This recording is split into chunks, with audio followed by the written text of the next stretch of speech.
Convido os irmãos a que abram as suas Bíblias na primeira epístola de João, no capítulo 3. Primeira epístola de João, no capítulo 3. E nós vamos proceder à leitura dos 10 primeiros versículos deste capítulo. Quando assim nos diz o Senhor através da sua palavra: Vede que grande amor nos tem concedido o Pai, a ponto de sermos chamados filhos de Deus. E de fato somos filhos de Deus. Por esta razão o mundo não nos conhece, porquanto não o conheceu a Ele mesmo. Amados, agora somos filhos de Deus, e ainda não se manifestou o que havemos de ser. Sabemos que quando Ele se manifestar, seremos semelhantes a Ele, porque haveremos de vê-lo como Ele é. E a si mesmo se purifica todo o que nele tem esta esperança, assim como Ele é puro. Todo aquele que pratica o pecado também transgride a lei, porque o pecado é a transgressão da lei. Sabeis também que Ele se manifestou para tirar os pecados, e nele não existe pecado. Todo aquele que permanece nele não vive pecando. Todo aquele que vive pecando não viu, nem o conheceu. Filhinhos, não vos deixeis enganar por ninguém. Aquele que pratica a justiça é justo, assim como Ele é justo. Aquele que pratica o pecado procede do diabo, porque o diabo vive pecando desde o princípio. Para isso se manifestou o Filho de Deus, para destruir as obras do diabo. Todo aquele que é nascido de Deus não vive na prática de pecado, pois o que permanece nele é a divina semente. Ora, este não pode viver pecando, porque é nascido de Deus. Nisso são manifestos os filhos de Deus e os filhos do diabo. Todo aquele que não pratica justiça não procede de Deus, nem aquele que não ama a seu irmão. O propósito de João ao escrever esta sua carta tem como ênfase cuidar de uma comunidade que estava sofrendo o ataque gnóstico, ou seja, um tipo de heresia que punha em dúvida, assim era visto o gnosticismo, todas as verdades, ou melhor, as grandes verdades do Evangelho. Por exemplo, o gnosticismo negava a natureza pecaminosa do pecado. Não havia na mente gnóstica a questão de pecado.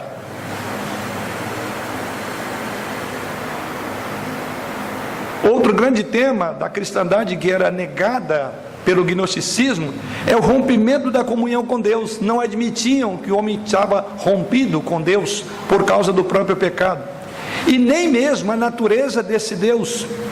Então João escreve não somente para combater essas heresias, mas para combater também as consequências delas advindas, ou seja, a mundanização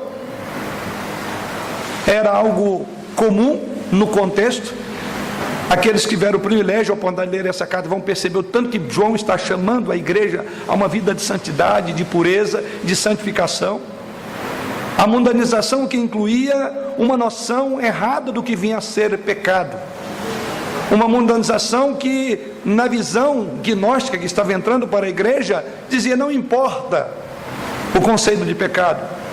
Um outro grande problema decorrente dessa heresia é a indiferença e a incerteza que pairava no coração desses irmãos. É por isso que o texto central dessa carta, ele vai falar: essas coisas eu escrevi a fim de saberdes que tendes a vida eterna, a vós outros que crede em o nome do Filho de Deus. É o grande eixo dessa carta, porque pairava também um sentimento de incredulidade na igreja, ou incertezas. Então João condena aqui o mundanismo, a indiferença, a incerteza. Os temas principais de João nessa sua carta são justiça e o amor divino. E aqui estamos nós lendo uma parte dessa carta dentro desse escopo maior, e ela tem tudo a ver exatamente com o grande tema dessa carta. E o que vemos aqui, irmãos, nesses 10 primeiros versículos do capítulo que lemos aos irmãos, João agora vai apresentar algumas razões para que os crentes vivessem em uma vida de pureza. João tem como propósito aqui combater o mundanismo, João tem como propósito combater a vida folgada e a vida regalada de muitos crentes que não estavam se importando mais com o pecado, tendo em vista esse conceito gnóstico que estava solapando a vida da igreja. E aqui João apresenta algumas razões básicas para uma vida de pureza, e é exatamente o tema desta noite. Vamos ver então quais essas razões que João apresenta para uma vida de pureza, uma vez que ele vai concitar, ele vai convocar os crentes a refletirem de que a vida de pecado é uma vida que desagrada a Deus, e portanto então ele vai apresentar algumas razões pelas quais ele faz essa convocação a uma vida de piedade, a uma vida de pureza. Vamos pensar nisso essa noite, buscando mais uma vez a direção do Senhor.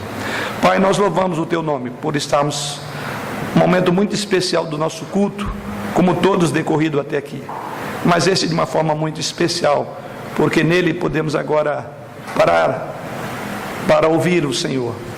Agora as nossas vozes silenciam e os nossos ouvidos se abrem, porque queremos ouvir. Como o teu servo no passado diz, afirmamos nessa hora, fala, ó Pai, que os teus servos estão prontos para ouvir. Por isso, ó Deus, não permita que qualquer aspecto venha interferir na comunhão de cada um dos seus filhos que está nesse momento atento àquilo que tu tens a falar nessa noite. Não permita que a distração, o cansaço ou qualquer outra coisa interponha entre os teus filhos que te adoram nesta hora e a tua palavra que será ministrada. Pois é em Cristo Jesus que oramos. Amém. A primeira razão encontramos logo nos primeiros versos. Volto a reler. João começa dizendo no texto que lê aos irmãos: vede que grande amor nos tem concedido o Pai, a ponto de sermos chamados filhos de Deus. E ele conclui dizendo: de fato, somos filhos de Deus. A primeira razão apresentada por João, que é um chamamento para a santidade, ele vai apelar aqui para o grande amor de Deus. Essa é a primeira razão que ele diz: vede. A motivação para João aqui, para uma vida de pureza, começa em Deus. Não é exatamente isso que aconteceram com os anjos na visão do profeta Isaías? Qual foi a sensação que tiveram, ou que o próprio profeta teve ao olhar, ao contemplar naquela visão? Em Isaías capítulo 6, não foi outra coisa senão, ele diz: olha, eu sou um homem de lábios impuros, impuro e habito no meio de um povo de impuros lábios. Por que Isaías naquela visão expressou assim? Porque ele viu Deus. Então, se queremos ter uma vida de santidade, a primeira coisa, nós devemos ter os nossos olhos postos em Deus. É o suprassumo do bem, da santidade. E é exatamente aqui que João começa a sua argumentação. Ele diz: vede quão grande amor que Deus tem derramado. Ele foca aqui no centro de toda a pureza da igreja, que é Deus. É pela contemplação do amor de Deus que eles são desafiados a uma vida de santidade. Então eu diria que a falta de olhar para o amor de Deus que tem levado muitos crentes a viver uma vida dissoluta é deixar de perceber o grande amor de Deus. É por isso que João começa dizendo: vede o grande amor, vede que grande amor nos tem concedido o Pai. É curiosa essa afirmação de João, ou esta colocação de João. O que aprendemos nessa primeira parte? Em primeiro lugar, ele fala que o grande amor de Deus precisa ser visto, precisa ser percebido. Então quem vive em pecado, em vida mundana, é alguém que não percebeu ainda o que João chama de grande amor de Deus.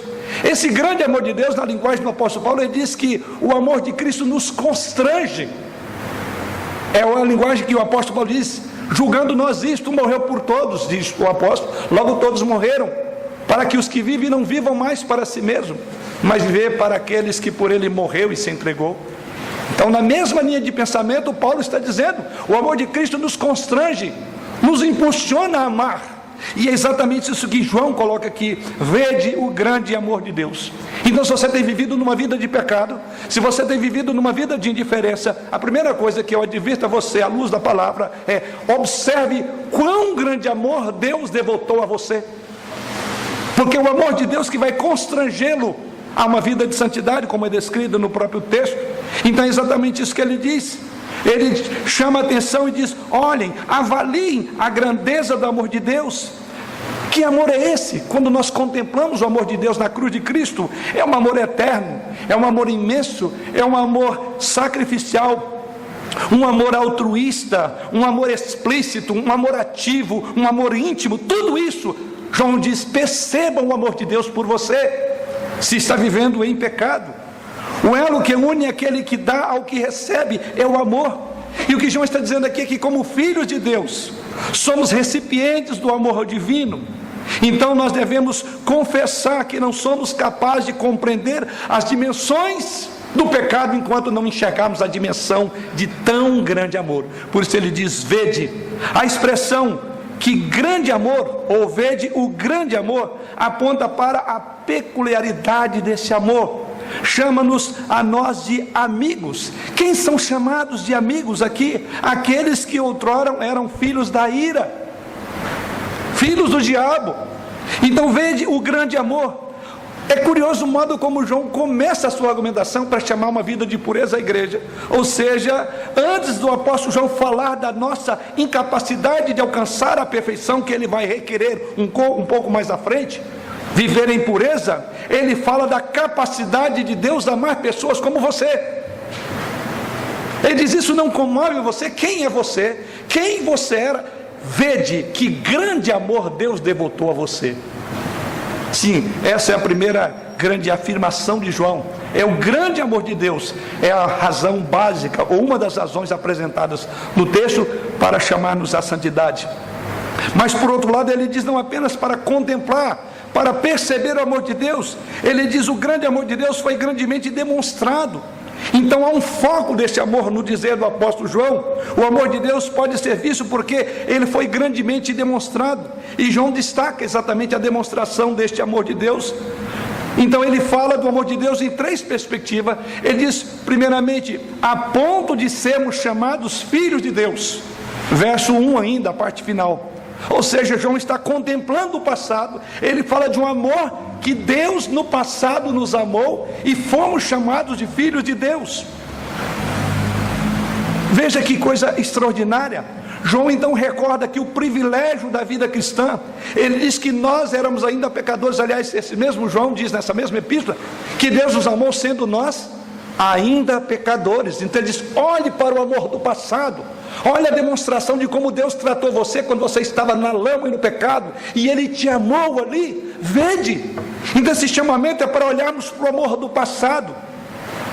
Mas ele fala agora da bênção do presente, agora no versículo 2, a parte inicial, quando ele diz, amados, agora somos filhos de Deus. Ele diz, vede para o passado e veja como Deus te amou. Mas no versículo 2 ele prossegue a sua argumentação, falando do amor de Deus, e diz, agora amados, nesse tempo presente agora somos filhos de Deus. Somos filhos de Deus de forma distinta, em três formas. Somos filhos por criação, somos filhos por adoção e somos filhos por geração. Ele diz, Deus nos amou no passado, e isso foi demonstrado na cruz, mas Deus nos ama porque agora você tem uma nova relação.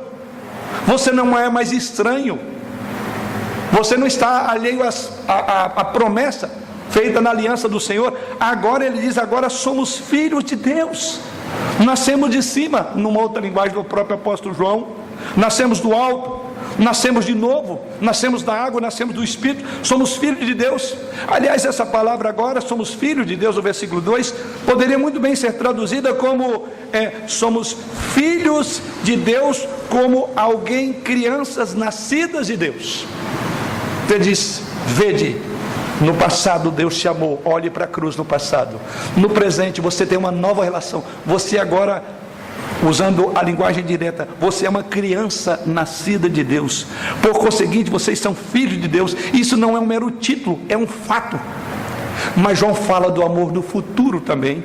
E assim ele prossegue no mesmo capítulo 3, no versículo 2, a parte final, ele diz, e ainda não se manifestou o que havemos de ser. E ele conclui dizendo, sabemos que quando ele se manifestar, seremos semelhantes a ele, porque havemos de vê-lo como ele é. Olhe para o futuro, vede o amor demonstrado no passado, na cruz. Vede no presente que você agora tem uma relação, porque você é filho de Deus. E olhe para o futuro, que ele diz, ainda não se manifestou tudo o que você haverá de ser. Ele diz, a santidade não está completa em sua vida. Há algo para o qual eu e você olhamos para o futuro. Então esse olhar como João coloca aqui, é o primeiro grande argumento, o grande amor de Deus demonstrado no passado, no presente como filhos e no futuro, porque no dizer do apóstolo João, esta obra será completa, ainda não se manifestou o que havemos de ser. João está olhando para a santidade no grau mais absoluto. Ele diz: ainda não aconteceu. Você tem uma perspectiva escatológica futura de ser perfeito, puro. Esses são os argumentos do apóstolo João. Então o apóstolo João toca aqui as 3 dimensões de tempo em retrospecto. Poderiam ver o que Deus tinha feito por eles, quando ele diz: vede que grande amor nos tem concedido o Pai, a ponto de sermos chamados seu filho. O tempo presente, ele diz, está repleto de segurança, porque agora você é um filho de Deus, e no futuro você tem uma bendita esperança de que você chegará a ser aquilo que ainda não é, perfeitamente santo, como santo é Deus. É assim que Deus faz essa afirmação através do texto de Hebreus: sede santo, porque eu sou santo. Buscar a santificação, porque sem a qual ninguém verá Deus. E João olha para o futuro e diz: ainda não somos aquilo que haveremos de ser. Sim, o grande amor de Deus que João evoca como um meio de buscar a santidade da igreja. Mas ele não para por aí. Ele diz: esse amor de Deus precisa ser correspondido. E veja então que ele diz no verso de número 3: e a si mesmo se purifica todo que nele tem essa esperança, assim como ele é puro. Observe então que no final desse verso o apóstolo não roga, nem ordena que os filhos de Deus se purifiquem. Ele declara um fato. O que ele diz aí? Aqueles que se guardam até a sua segunda vinda. Ou seja, João está dizendo que é uma necessidade natural. Todo aquele que espera ser santificado de forma plena, aguarda com expectativa a vinda de Jesus Cristo. E é por isso então que no verso 3 ele diz: a si mesmo se purifica todo aquele que nele tem esta esperança. Ele fala de uma esperança futura, de uma purificação completa de todo tipo de pecado. Não é esta a sua oração, não é a nossa oração, não é a minha oração, querer nos livrar de tudo que é mal, de tudo que é pecaminoso, de tudo que desagrada a Deus. Pois bem, ele diz que tem uma esperança. A nossa esperança é que um dia não precisamos mais lidar com o pecado como hoje lidamos. É uma batalha espiritual. E João está dizendo: vede o amor de Deus, porque no amor de Deus você encontra toda a segurança para uma vida de santidade. Mas essa não é a única razão que João apresenta para uma vida de pureza. Depois de falar do grande amor de Deus como a base, um dos fundamentos para a vida de santidade, João passa para um segundo argumento nos versos 5 e 8. E assim lemos: sabeis também que ele se manifestou para tirar os pecados, e nele não existe pecado. E agora o verso de número 8: aquele que pratica o pecado procede do diabo, porque o diabo vive pecando desde o princípio. Para isso se manifestou o Filho de Deus, para destruir as obras do diabo. Se o primeiro argumento de João é o grande amor de Deus o Pai, o segundo argumento para uma vida de santidade é a grande obra de Deus o Filho. O amor de Deus o Pai tem uma conexão com a obra, e agora ele vai falar da obra. Ele fala que há uma grande obra que foi feita para a santificação da igreja, para a sua santificação, para a sua pureza. E João apela aqui para a obra de Jesus Cristo, porque é exatamente isso que ele diz no verso 5: sabei também que ele, aqui referindo-se a Jesus Cristo, se manifestou para tirar os pecados, e nele não existe pecado. Aqui está o grande argumento. O segundo grande argumento na linguagem de João, que nos chama à santidade. Há uma grande obra que também foi feita. Não só o amor de Deus, o nosso Pai, que nos amou quando nós éramos ainda pecadores, mas quando Ele envia, e vem agora Deus o Filho, e diz que Ele fez uma grande obra. O apóstolo João faz uma transição da segunda vinda de Cristo para a sua primeira vinda. Ele fala de uma vinda futura, escatológica, e ele diz que todos aqueles que esperam, que têm essa esperança, se santificam no tempo presente. Mas João agora volta o seu argumento para o passado de novo, e aqui ele vai falar da obra de Jesus Cristo. Ele deixa de falar do Cristo que viria para falar do Cristo que já veio. Ele faz uma conexão entre a manifestação da glória que acontecerá, onde seremos totalmente purificados, e ele agora retrocede e fala: mas houve uma obra que Deus o Filho realizou com este propósito. Ou seja, João está dizendo que a base para um viver santo está fincada na cruz do Calvário, na obra de Jesus Cristo, que ele realizou quando se manifestou na sua primeira vinda, e que se consumará na sua segunda vinda, quando vier com poder e glória. A obra de Deus o Filho é descrita aqui por João. Primeiramente, observe o que ele descreve dessa obra no verso de número 5, quando ele diz aí: sabei também que ele se manifestou para tirar os pecados, e nele não existe pecado. Aqui a obra da remoção dos pecados dos homens, realizada por meio de Jesus Cristo, conforme diz João, é a impecabilidade da sua pessoa. A obra de Jesus Cristo e a sua impecabilidade estão juntas de uma forma belíssima. Diz que ele não havia pecado nele, e o propósito da vinda dele foi para tirar os pecados.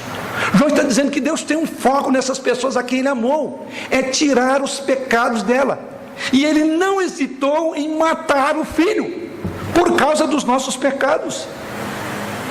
Então observe o que João está dizendo aqui, que Jesus Cristo não veio para ignorar o pecado, Jesus Cristo não veio aqui para desculpar o pecado, Jesus Cristo não veio para considerar o pecado algo inócuo, mas para levá-lo embora.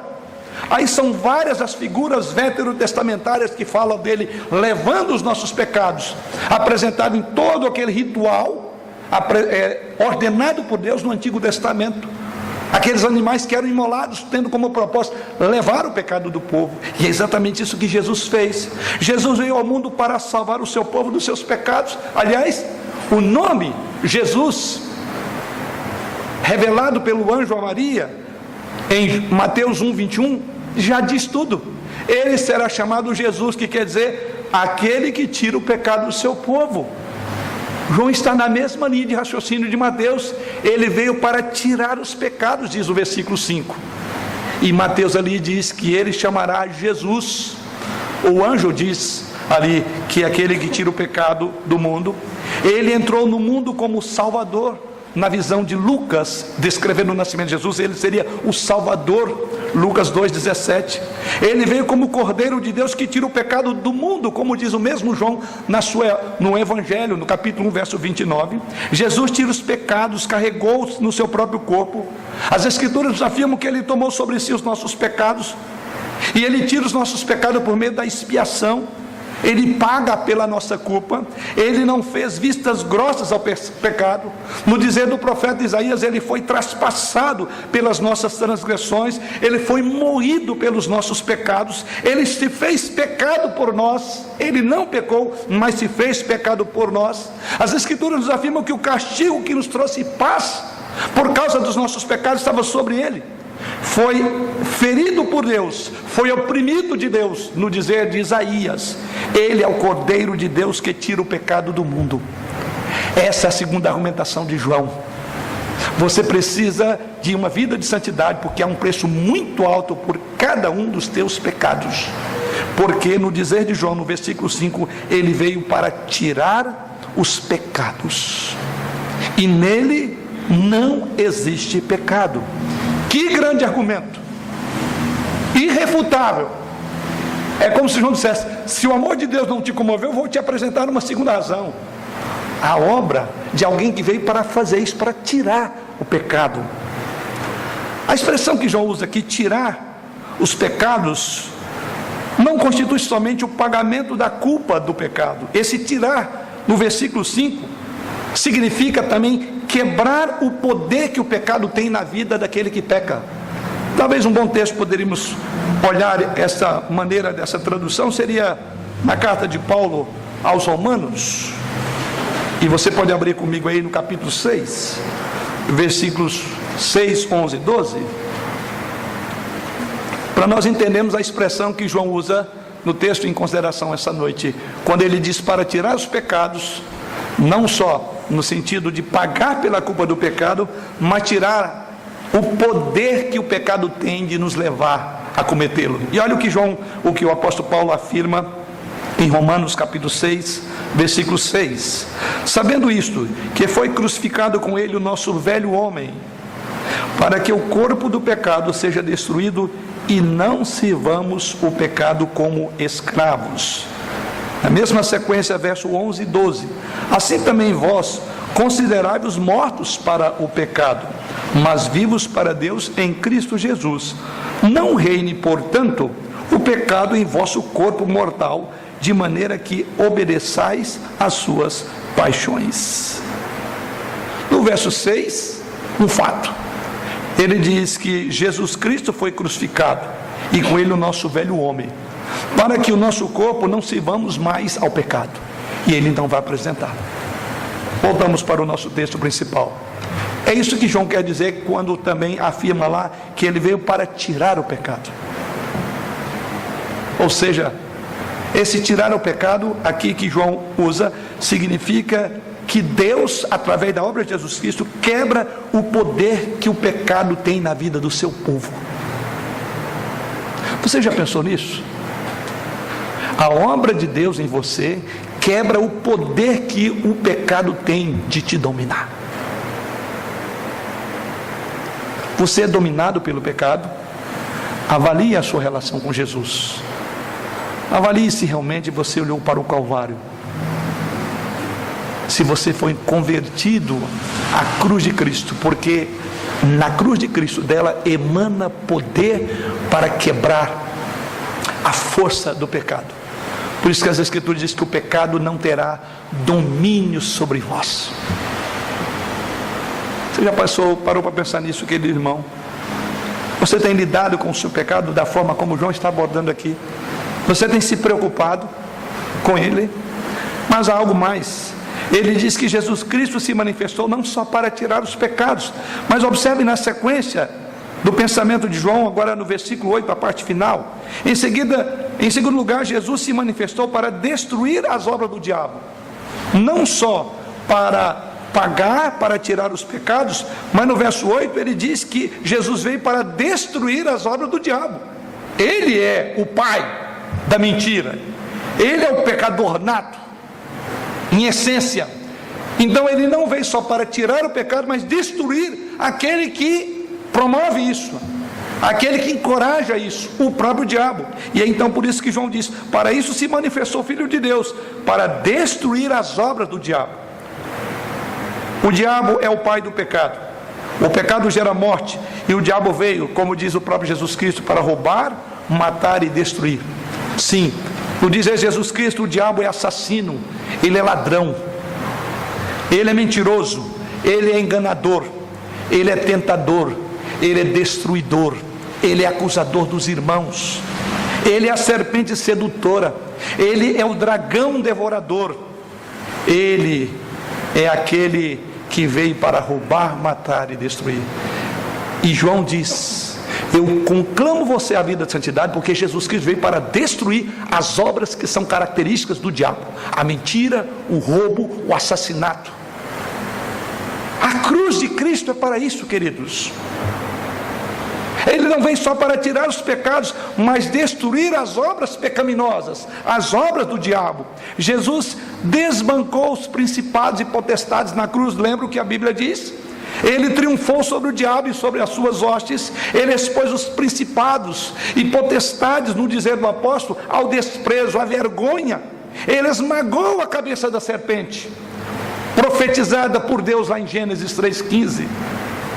John Stott, comentarista bíblico, referindo-se a esse texto, ele diz que moralmente a obra do diabo é tentar para o pecado fisicamente, é infligir doenças, intelectualmente é seduzir para o erro, e espiritualmente ele diz é afastar a pessoa de Cristo.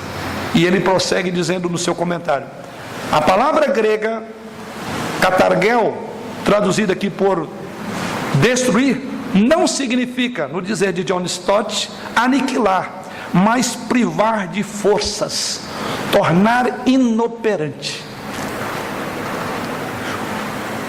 privar de forças, tornar inoperante, não é aniquilar. A destruição foi uma soltura, como se essas obras diabólicas fossem correntes que nos prendiam ao diabo. E assim ele conclui dizendo: o diabo continua assim agindo, mas ele já foi derrotado, e em Cristo podemos escapar de suas tiranias. Foi para isso que Jesus Cristo veio, para destruir as obras do diabo. Mas passemos à terceira razão que somos chamados à vida de pureza. O amor de Deus o Pai. A segunda razão, a grande obra de Deus o Filho. Mas a terceira razão encontramos agora nos versos 4, 5, 6 e 8. Ou seja, a grande malignidade do pecado. Lembra no início desta exposição, eu disse que um dos grandes problemas que estava acontecendo na igreja é que, influenciado pelos gnósticos, eles não criam na natureza pecaminosa do pecado, não levavam o pecado a sério. E aqui João vai falar de quão grave, de quão maligno é o pecado. E assim é o seu terceiro argumento, que nos conclama a santidade, porque o pecado é algo grave, é algo sério. E aqui ele apresenta isso, começando pelo verso 4, ele diz: todo aquele que pratica o pecado também transgride a lei, porque o pecado é a transgressão da lei. Prosseguindo, versos 5 e 6: sabeis, porém, que ele se manifestou para tirar os pecados, e nele não existe pecado. Todo aquele que permanece nele não vive pecando. Todo aquele que vive pecando não viu, nem o conheceu. E o verso 8: aquele que pratica o pecado procede do diabo, porque o diabo vive pecando desde o princípio. Para isso se manifestou o Filho de Deus, para destruir as obras do diabo. Que João tem a afirmar aqui, como seu terceiro argumento, ou terceira razão para uma vida de santidade, é que a pecaminosidade, a malignidade do pecado é algo muito sério. E ele começa a apresentar. Primeiramente, ele fala da essência do pecado. Verso 4, ele diz: todo aquele que pratica o pecado também transgride a lei, porque o pecado é transgressão da lei. Essa primeira afirmação de João aqui no versículo 4, ele está dizendo que a essência do pecado é ilegalidade. A palavra grega anomia, traduzida aí na nossa língua por ilegalidade ou transgressão. O pecado não é apenas uma falha negativa, que seria uma hamartia na língua original, mas ele é uma injustiça, ou ele é falta de retidão, que é uma palavra adikia em grego. Em outras palavras, essencialmente é uma forma ativa de rebelião contra a vontade de Deus. O pecado, no dizer de João aqui, é uma violação da sua santa lei, anomos. Então é isso que João coloca. João está dizendo que o pecado é alguma coisa séria. Tanto é verdade que o anticristo é tido como o homem da iniquidade, é o anti-lei, é o filho da perdição, assim chamado pelo apóstolo Paulo. Ele é o sem lei. E o que João está dizendo é exatamente isso no verso de número 4: todo aquele que pratica o pecado também transgride a lei. É um estado de rebelião que se levanta contra leis dadas por Deus. Ele diz: não é natural, não é justo que crentes vivam ao arrepio da lei de Deus, porque somente o iníquo, só o diabo é assim que ele vive. Ele faz questão de bater de frente com a lei de Deus. Ele não vive em santidade, ele não procura justiça, ele não ama nada. Então ele é um transgressor, e essa é a linguagem que João vai usar aqui. Portanto, o crime do pecador é essencialmente transgressão da lei de Deus, e ele transgride pela desobediência. Você transgride a lei de Deus pelo descaso, pelo seu desprezo, pela sua indiferença para com a lei. Isso então é ser aquilo que João está dizendo aqui: alguém que é transgressor da lei. Todo pecado, portanto, é um pecado contra Deus, é uma rebelião contra a vontade de Deus. E ele diz que Jesus Cristo veio para isto, para quebrar esse poder que leva você a transgredir a lei de Deus. A grande malignidade do pecado, João não apresenta apenas aí. O próximo versículo que eu já destaquei é o verso 5. E ele diz lá: sabeis também que ele se manifestou para tirar os pecados.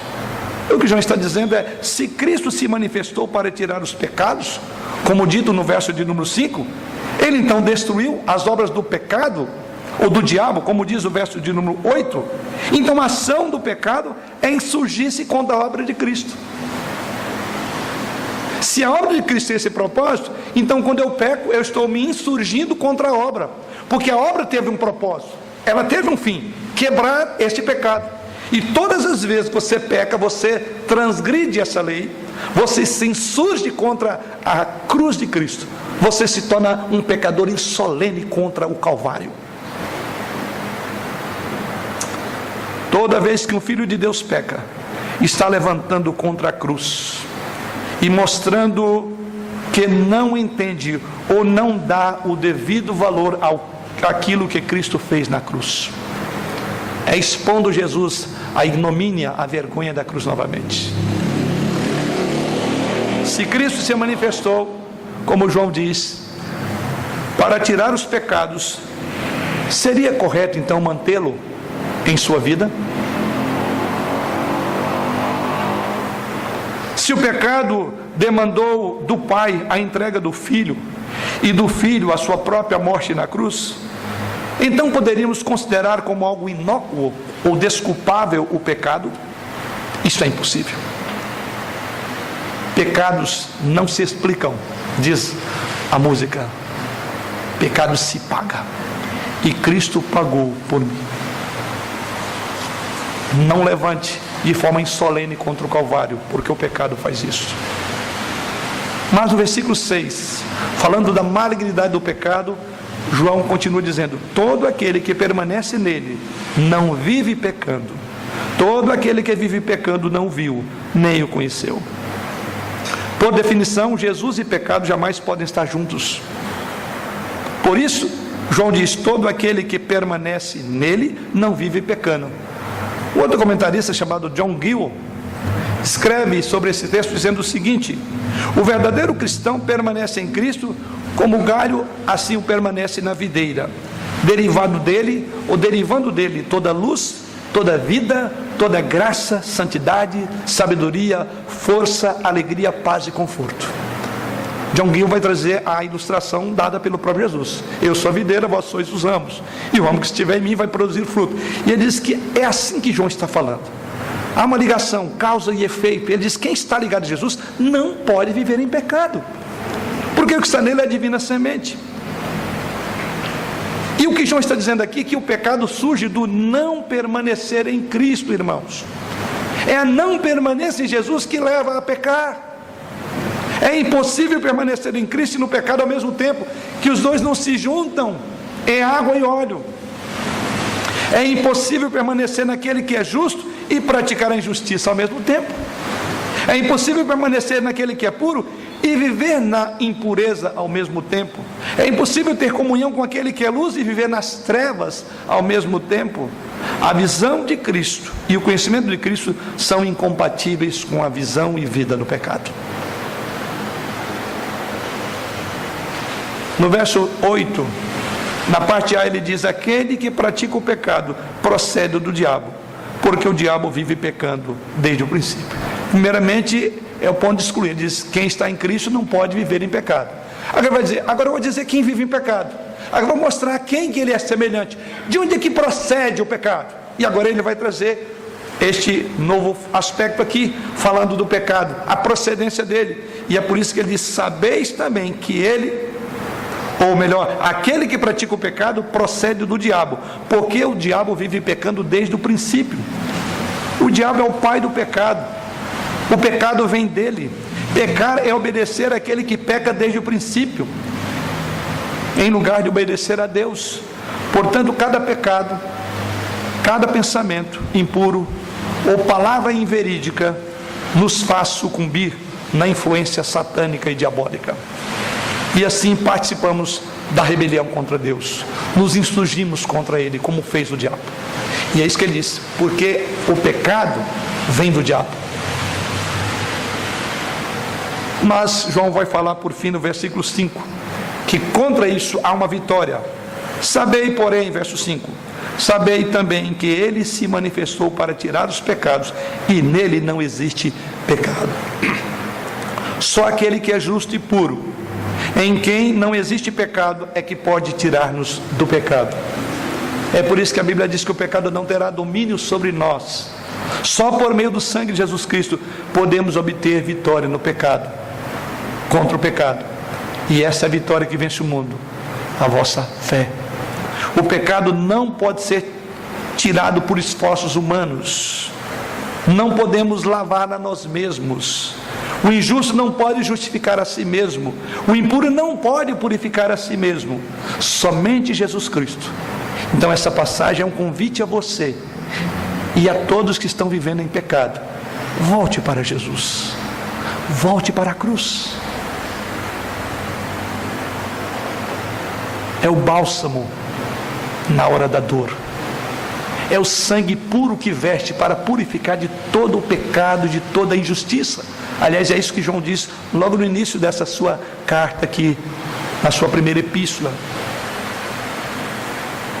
Veja, verso de número 2 do capítulo 2, o verso 1, filhinhos meus, essas coisas vos escrevo para que não pequeis. Veja que o tema dele é esse, a questão do pecado.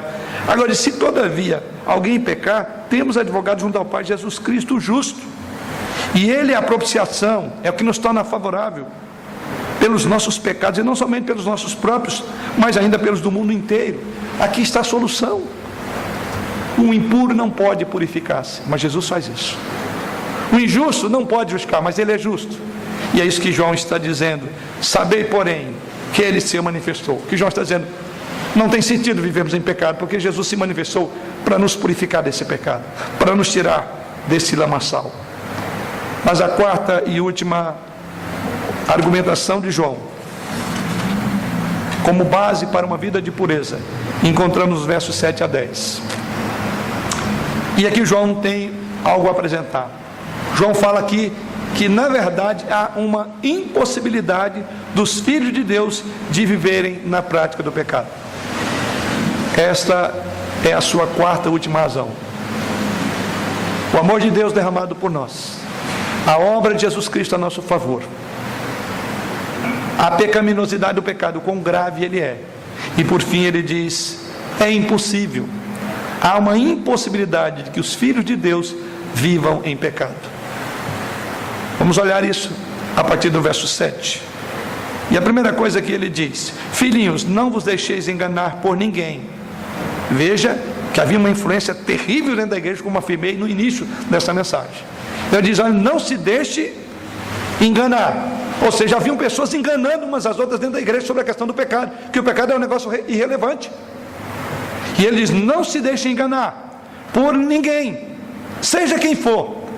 Aquele que pratica a justiça é justo, assim como ele é justo. O que João está dizendo é que não imitamos a Deus por intermédio de ritos místicos, como era pregado e ensinado pelos gnósticos, mas pela prática da justiça. Ele fala, olha, a vida cristã se dá não na teoria, não na profissão de fé, mas numa vida de fé, num andar em fé, num andar de nova vida. Ele diz, Deus é justo, e Jesus Cristo é justo, diz o verso de número 1 do capítulo 2, quem é nascido de Deus é justo, mediante a obra substitutiva de Cristo. Cristo imputou, o Espírito Santo imputou a justiça de Cristo a nosso favor. Por conseguinte, ele diz então que viver na prática da justiça é o que se espera de todo crente. O crente não vive em justiça, porque agora há uma divina semente nele, que foi plantada em seu coração, e é por isso que ele tem que praticar a justiça. Em outras palavras, como crentes, é impossível viver em vida de pecaminosidade. Veja o que ele diz no verso 8, a parte final, a parte A, aquele que pratica o pecado procede do diabo, porque o diabo vive pecando desde o princípio. Ele diz, isso é prática, isso tem a ver com o caráter do diabo, mas os crentes não. Se a prática da justiça é a imitação de Deus, a prática do pecado é a imitação do diabo. Não tem meio termo na linguagem de João. A prática da justiça e a prática do pecado identificam a nossa paternidade. Quem pratica a justiça tem como pai Deus. Quem pratica a iniquidade tem como pai o diabo.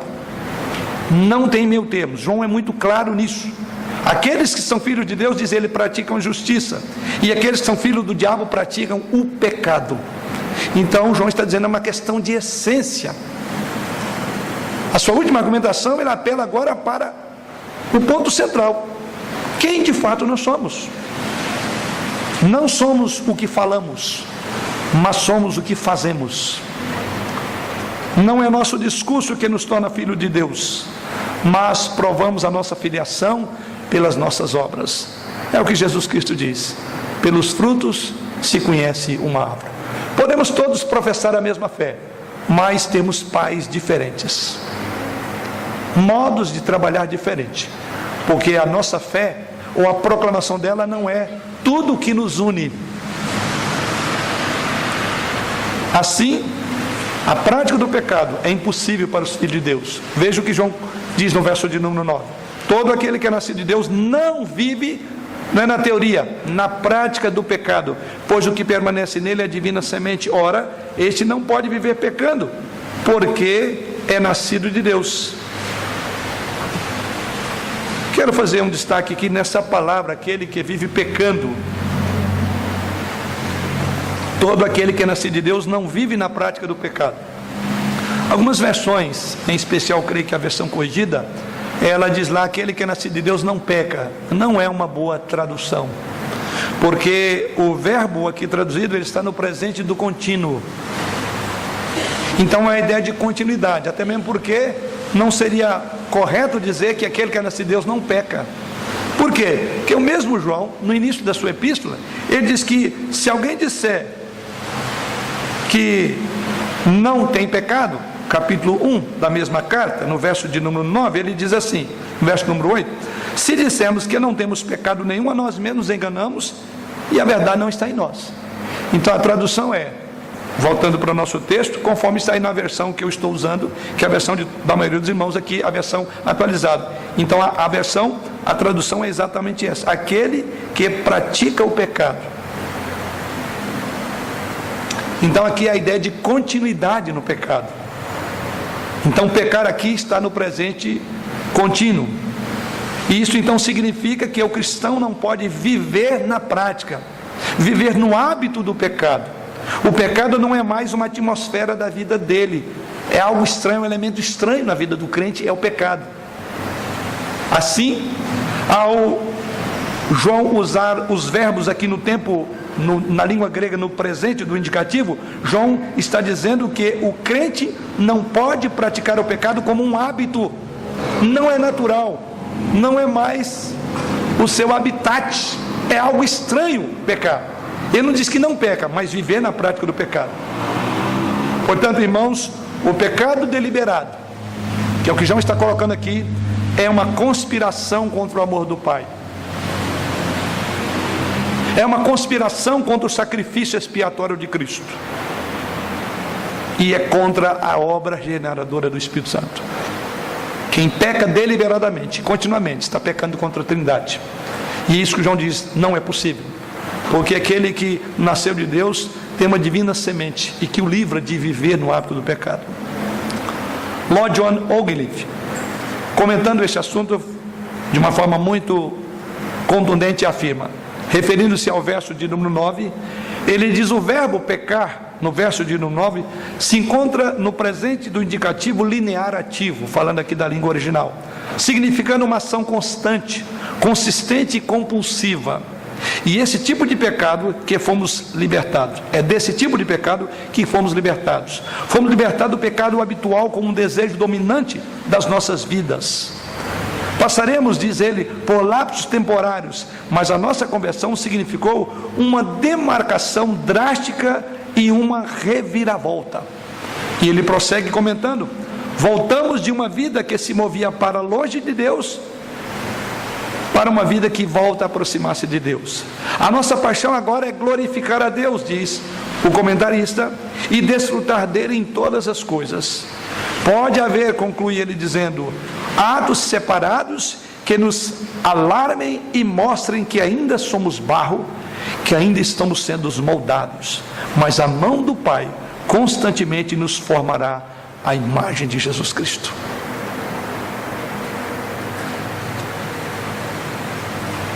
E João prossegue ainda no verso de número 9 dizendo: há uma divina semente que foi plantada em nós. Literalmente a palavra semente é a esperma,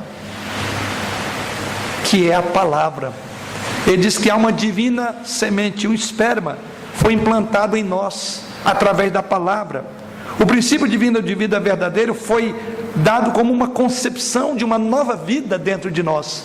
É a linguagem de João no versículo 9. Assim como filhos natural cresce com as características do Pai, é exatamente isso que João está dizendo, também cada vez mais crescemos com a natureza espiritual do Pai das luzes. Nós crescemos com a natureza de Deus. Dr. Augusto Nicodemos, comentando sobre esse texto, ele diz que aqui o quadro é da reprodução, referindo ao termo esperma aqui. Nascemos de uma semente. E ele, referindo a essa expressão, ele diz: o quadro pintado por João aqui é de uma reprodução humana. E prossegue Nicodemos dizendo: o sêmen carrega a vida e transfere características paternas para o feto. Portanto, os que são filhos de Deus, conclui ele dizendo, herdam a natureza divina. E ele cita aí 2 Pedro 1, verso 4. E conclui dizendo: e como decorrência, o nascido de Deus não pode viver pecando, porque é nascido de Deus. Ele traz, por assim dizer, o DNA de Deus nele. E é por isso que João então diz: há um novo nascimento, há uma nova vida. Mas por fim João diz que os filhos de Deus e os filhos do diabo são conhecidos por suas obras. Veja a sua conclusão agora no verso de número 10. Nisto são manifestos os filhos de Deus e os filhos do diabo. Todo aquele que não pratica a justiça não procede de Deus, nem aquele que não ama a seu irmão. Então ele diz: a divina semente vai trazer o molde, o caráter de Deus o Pai. Mas quem não age assim, ele diz: então vou falar quem parece. Eu vou falar de onde é o DNA do diabo. Veja o que ele diz: nisto são manifestos os filhos de Deus. Em toda a epístola, João fala de duas categorias. Os irmãos verão, ele vai falar de luz e trevas, verdade e mentira, amor e ódio, Deus e o diabo. João não usa meios termos, ele é categórico. Não há neutralidade no tema dessas cartas. João é muito categórico. O homem é filho de Deus ou filho do diabo? Assim está a sua argumentação. Um procede de Deus, outro do diabo. A nossa ascendência, diz João, ou será divina ou será diabólica. Não podemos pensar que na igreja exista um filho de Deus e lá fora no mundo estão os filhos do diabo. Isso talvez seja um grande engano. Diz: ok, aqui dentro da igreja estão todos protegidos, que são os filhos de Deus. E lá no mundo, lá fora, lá sim, lá estão os filhos do diabo. Vale a pena alertar, irmãos, que muitos filhos do diabo convivem na igreja, ouvem a palavra de Deus, entoam os mesmos hinos que eu e você entoamos, dominam bem o linguajar cristão. Mais uma vez, para ressaltar a palavra de Nicodemos abordando esse texto, e na sua linguagem ele adverte dizendo o seguinte: durante os cultos em uma igreja local, todos parecem cristãos, assentados, ouvindo a palavra, cantando e participando do culto. E pela conduta após o culto que se revela quais são os verdadeiros cristãos. É lá fora, é no dia a dia, é quando você é confrontado nos ídolos do seu coração, você revelará a quem é que você ama mais. A maneira de conhecer os verdadeiros cristãos, então, é pela conduta moral. Por isso que João conclui dizendo isto, né? Nisto são manifestos os filhos de Deus e os filhos do diabo. E ele vai partir para o lado prático. Os filhos de Deus são conhecidos pela obediência, pelo amor, pela fé. Ou seja, os filhos de Deus andam com Cristo, como Cristo andou, praticam aquilo que Cristo praticou. Quero concluir com as palavras de John Stott. No seu comentário a essa carta, ele afirma o seguinte: se Cristo se manifestou para tirar os pecados e para destruir as obras do diabo, e quando ele se manifestar pela segunda vez, haveremos de vê-lo como ele é, seremos semelhantes a ele, como então nós poderemos continuar vivendo no pecado? Fazê-lo é negar o propósito de suas duas manifestações, que foi para tirar pecados.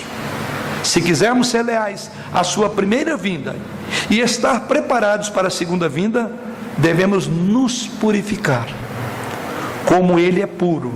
Agindo assim, daremos prova de que nascemos de Deus.